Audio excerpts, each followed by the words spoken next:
Agora nós vamos falar sobre os cuidados com a nossa pele e os nossos cabelos agora no inverno. Frio, água quente, será que isso faz alguma alteração na nossa pele e nos nossos cabelos? É sobre isso que eu vou conversar agora com a minha convidada especial, a dermatologista, a doutora Roberta Zafari Tausen. Doutora Roberta, que prazer recebê-la, bom dia. Prazer o meu, Andréia, adorei o convite, muito obrigada por nos receber aqui hoje. Muito bom te receber aqui para um assunto tão importante, que é o que a gente sempre traz aqui, que influencia diretamente na nossa autoestima. Né? E na nossa saúde também. Então, vamos falar dos cuidados da pele e também do cabelo no inverno. Doutora, o inverno muda. Há alguns cuidados especiais que precisamos tomar na medida que essa temperatura mais fria chega? Sim, essas mudanças de temperatura, principalmente o frio, né? Aqui no Rio Grande do Sul, eu sempre falo, diferente do Brasil, a gente tem frio mais extremo, né? E a gente tem que ter cuidados um pouco diferentes. A gente tem uma camada superficial na pele que praticamente é a nossa camada protetora, que é muito rica em lipídios, em gorduras, e a gente precisa de água nessa camada. No inverno, pelas baixas temperaturas, a gente tem também uma diferença de umidade. Então, esse ressecamento, né, menos umidade, essa camada ela pode ficar mais frágil. E nisso, predispor, inclusive, a várias doenças.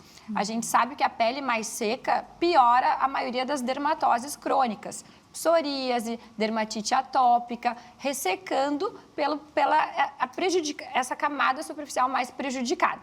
Então, é muito importante a gente hidratar muito e manter essa camada sempre muito protegida. Então, a gente pensa, às vezes, que no verão, como a gente se expõe mais ao sol, a gente tem que hidratar mais a pele, mas no inverno é muito necessária essa hidratação. Super importante. Então, hidratação inverno e verão, filtro solar inverno e verão, e ter esses cuidados mais importantes pela questão, né, de diminuição da umidade, no inverno redobrar e deixar essa pelezinha muito hidratada. É mito ou é verdade que a água quente faz mal para a nossa pele e para os nossos cabelos? Temperaturas, assim, mais ou menos mais do que 38 graus, a gente vai ter uma temperatura mais alta e a pele tende a perder mais água. Então, uma dica super bacana, por exemplo, quando você sai do banho, né, tomou o banho quente, primeira dica é não tomar o banho tão quente. Mas quando você sai do banho, então, nos primeiros 5 minutinhos ali, passar o seu hidratante. É nesse momento que ele vai permear melhor na sua pele. Então, esse hábito é uma dica bacana e evitar banhos tão quentes. Doutora, lavar o rosto embaixo do chuveiro é indicado ou não? Prejudica a pele do nosso rosto? Sabonetes específicos para a área do rosto. Então, a gente tem uma pele diferente em quantidade de glândulas do rosto do que no corpo. Então, os sabonetes de rosto, eles devem ter ativos diferentes do que a gente usa no nosso corpo. Então, no chuveiro, ali vai ter o do rosto e do corpo. Mas lavar excessivamente tanto a área do rosto como do corpo, a gente pode remover muito esse manto lipídico da camada superficial. E isso é prejudicial, sim, à nossa pele. Mas então aquela água do banho mais quentinha, ela não vai prejudicar se... Depende do quentinho. Depende do quentinho. Muito quentinho vai, sim. Tá, então tem que cuidar em relação a isso. Doutora, em relação a esses sabonetes mais abrasivos para o rosto, já que não é indicado a gente ficar, então, passando tanto sabonete com tanta frequência, o abrasivo também, ele é indicado ou não? Esse sabonete que faz uma esfoliação? Eu vou falar dos abrasivos, mas também é bacana aquele pessoal que usa muito o álcool ou sabonetes antissépticos, né? Achando que estão fazendo um benefício ótimo para higienizar a pele. Esses sabonetes com clorexidine e afins, eles vão tirar as bactérias boas também que a gente tem na superfície cutânea. Então, o que acontece? As bactérias boas estão regulando a nossa flora. Essas pessoas que usam muito esses sabonetes vão retirar essas bactérias e a gente pode até por ter mais tendência a infecções e prejudicar a nossa barreira. Então, essa também é uma dica bacana, se você usar muito esses produtos, cuide, pois às vezes no intuito de melhorar, a gente pode estar piorando a barreira da nossa pele. Hoje a gente tem uma enxurrada de produtos à nossa disposição, né? Seja na prateleira da farmácia, seja pela internet, então é tudo muito mais acessível e a oferta é imensa. Como que a gente escolhe escolhe o produto certo, por exemplo, para o corpo, né? É indicado tomar o banho e já hidratar o corpo. A gente indo nos cheirosos, nos hidratantes cheirosos, tá ok? Tem algo que a gente deva cuidar nos rótulos desses produtos? Muitas coisas. Então, sempre ter a avaliação do médico dermatologista. A gente sabe que a internet hoje, né, um blogueiro lança um produto ou dá uma dica, no dia seguinte está viralizado. E o perigo acontece, porque cada pele vai ter as suas características. Então, a gente tem uma pele que vai ser mais oleosa, uma pele que é mais sensível, um paciente de rosácea, ele não pode se expor a muitos produtos. E a gente tem que ter realmente esse cuidado de ter um médico dermatologista para indicar o que deve ser ideal para a sua pele. Na clínica, a gente vê, assim, as pacientes chegam muito com as trends coreanas, né? Sim, todo mundo quer. Só o que se fala. E, às vezes, as pacientes compram, por exemplo, retinoides, que são ótimos, mas que não são para todo tipo de pele, tem que ter cuidado, às vezes, de usar em dias alternados. E chegam com os produtos porque viajaram, porque não sei quem postou. E tem que ter muito cuidado, porque às vezes elas chegam com alergias, elas chegam com sintomas por investimentos em produtos caros, perfumados da trend, que não vão ter muita utilidade, não. Então, antes de sair gastando aí, converse com o seu dermatologista. Pelo que está rolando na internet, aí nas redes sociais, converse com o dermatologista. Sim, e até trazendo o papo da hidratação, né? O que a gente tem, às vezes, comercialmente, falando dos hidratantes, ativos hidratantes que hidratam muito a pele, que a gente tem respaldo na literatura científica em dermatologia, são muito simples. São ceramidas, glicerina, que são baratos. E, às vezes, a gente investe em produtos com ativos muito mais caros e que não vão, às vezes, nem ter tanta entrega. Então, às vezes, é poupar dinheiro e ainda fazer...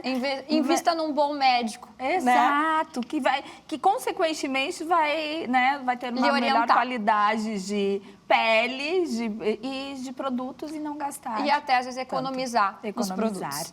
Exatamente. Nos cabelos também, precisamos de cuidados especiais nessa época, doutora? Precisamos. Às vezes, a gente sabe que no inverno a gente se expõe menos ao sol, né? Então, por exemplo, às vezes a gente tem queda de vitamina D, né? Não estimulando a população a ir ao sol, mas a gente tem a queda de vitamina D, a gente sabe que é uma importante vitamina tanto para pele quanto para cabelos. A gente sabe que as pessoas tomam o banho mais quente, que pode também prejudicar. O uso de secador pode ser mais frequente nos fios. E todos esses ativos, né, esses dispositivos que aquecem muito os cabelos, muitas vezes eles podem ser prejudiciais. Então, dicas para cabelo. Tenha sempre um bom protetor térmico, ele vai proteger a cutícula do seu fio, né? Deixar o secador de cabelo mais ou menos a uma distância de 10 centímetros para a gente ter um pouco menos daquele calor muito intenso. Isso vai fazer com que a gente não tenha tanto prejuízo nessa época do ano. Doutora, tem muita gente que tem rosácea e nem sabe o que é, né? E nessa época ela acaba se manifestando mais, é isso, doutora? A gente poderia explicar rapidamente o que é e quais os cuidados que devemos ter com a rosácea? Perfeito. Então, a rosácea, ela nada mais é do que uma hipersensibilidade, vamos dizer assim, dos vasos da face. Então, os vasos ficam mais engurgitados, ficam mais... por isso que dá o vermelhinho, né? O vaso fica mais visível. É uma doença inflamatória. A gente sabe na dermatologia que ela não tem cura, mas ela pode ter controle. Então, no inverno, às vezes o paciente toma mais bebida alcoólica, o vinho. A gente sabe que as bebidas alcoólicas, elas podem piorar a rosácea. Fontes de calor, então, sentado, fogão a lenha, na beira da lareira, vão deixar o paciente mais vermelhinho. E a gente tem que controlar essa inflamação vascular. Com hidratação, ativos para tentar fazer um pouco mais de vasoconstrição, que é diminuir um pouquinho esses vasinhos. E aí a gente vai controlando a rosácea. Tem tecnologias também que ajudam nisso? Tem. Eu gosto muito, na dermatologia a gente fala de luz intensa pulsada, que é uma luz, e os lasers, principalmente os lasers de AG, que eles vão ter um comprimento de onda mais específico para os vasos. Lá na clínica a gente associa muito as tecnologias e as medicações via oral, tópicas para manejo do quadro clínico. Doutora, em relação à suplementação, né? Falou aí da vitamina D também.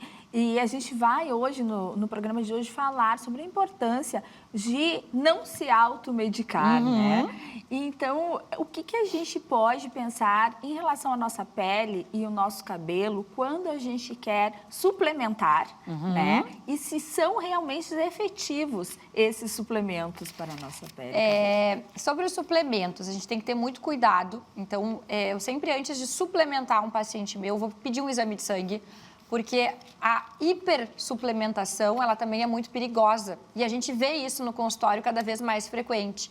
Paciente repondo vitamina D, com uma vitamina D, por exemplo, muito alta, né? Sem necessidade, vindo de automedicação ou enfim. E aí o que acontece? Falando da vitamina D alta, ela pode ser precursora de aumento de cálcio, cálculos renais, por exemplo, porque e levar a vários prejuízos, depósito de cálcio em artérias, que a gente pode pensar em AVC, infarto, só por uma suplementação de uma vitamina que para o paciente pode ser inocente. Que acho que está fazendo bem lá para o cabelo, para minha unha, né? Porque se vende muito isso também. E pode se tornar um perigo. Então, assim, primeira coisa, um exame de sangue adequado, entendendo o que é uma necessidade do paciente. Mas, superficialmente falando assim, no que na dieta é importante? Quando a gente fala de pele, a gente pensa em colágeno, a gente pensa em proteína. Então, o paciente ele tem que ter um aporte nutricional rico em proteína. E vitaminas que na dermatologia a gente gosta muito. Vitamina A, que é um renovador celular importante. A vitamina C, que é um precursor do colágeno. Zinco, cobre, complexo B e por aí vai. Mas sem orientação, acho que não vale a pena. Com certeza. E a dermatologista está aí para isso, né? Para ver exatamente quais são as suas necessidades.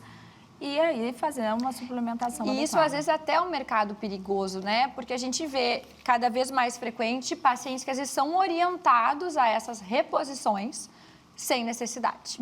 Então, tanto de hormônios, que a gente vê muito, ou vitaminas, ou afins. E a gente tem que ter muito cuidado com essas medicinas, às vezes, não tão respaldadas cientificamente. Perfeito. A gente estava falando aí dos cuidados com o cabelo. Uma das queixas bem frequentes também, que acredito que apareça em consultório, só quero ver se vai me confirmar, é a alopécia, né? Quando se fala. Principalmente as mulheres, né? Como que a gente observa que a queda de cabelo já está em excesso, que pode ser um outro problema, doutora? Como que a gente tem que cuidar a nossa queda, né? Porque até um estágio é normal perder cabelo, o quanto é normal e o quanto pode ser um sinal de alerta, pode ser preocupante. Então, as alopecias, as doenças do couro cabeludo, enfim, elas são um leque, né? Tem as alopécias, tem os eflúvios, que são quedas sazonais, ou por estresse, ou por doenças sistêmicas, anemia, doença da tireoide. Então, identificar bem o porquê dessa queda. A gente tem observar se você vê no chão do banheiro, né? Normalmente o paciente começa a observar esse aporte maior de fios, a fronha do travesseiro também é um bom indicador. E quando a gente vai para a clínica, a gente usa um aparelho chamado dermatoscópio, que é uma lupinha assim que você põe no couro cabeludo e ali você vai ver os vasos, você vai ver a quantidade de folículos. Muitas vezes o paciente precisa de biópsia, que é retirar a pele, mandar para o patologista, pois a gente tem doenças inflamatórias também. Mas a resposta, ela fica muito assim, né? Para a gente não dar assim, quanto cabelo, que doença que é, tem que ser bem diagnosticado e tratado. Às vezes os pacientes, eles vêm, eu sempre falo, quando que a gente começa a tratar cabelo? Ontem. Porque a gente tem alopecias que a gente chama de cicatriciais, onde o cabelo caiu, não cresce mais. Então, a gente tem que cuidar e fazer muito bem esse diagnóstico para não perder tempo, né? Perfeito, não deixar assim, quando a gente vai com pouco cabelo, exatamente, né? Tentar resgatar em casa, mas eu vou tomar um medicamento, passar um tônico. Então, exatamente. Não é isso, é procurar E ajuda. na alopecia androgenética, que é a calvície, que é a mais frequente na nossa população, também é importante dizer que o tratamento ele é contínuo, ele é ao final da vida, porque é uma doença que a gente não cura, a gente trata. E medicações como minoxidil, que a gente usa muito, via oral, enfim, também requerem essa avaliação e contato periódico com o dermatologista, porque são remédios, não são vitaminas. E a gente vê, às vezes, a população confundindo um pouco o remédio, né? A vitamina do cabelo sendo uma medicação importante. No caso, o minoxidil, ele é um vasodilatador. Então, ele pode levar a quadros de hipotensão, edema em membros inferiores, alterações no eletrocardiograma, dependendo da dose. Então, tem que ser prescrito pelo médico e aí a gente vai monitorando dose, se está indicado, enfim.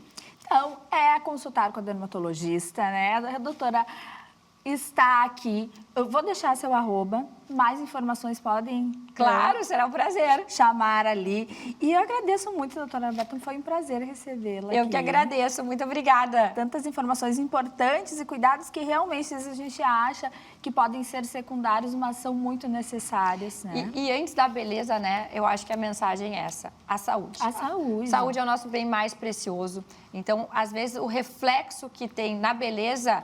A queda de cabelo pode ser uma doença muito mais importante, né? E ela merece esse cuidado com um bom profissional para cuidar do nosso bem mais precioso. Muito necessária essa observação, doutora. Muito obrigada. Eu que agradeço.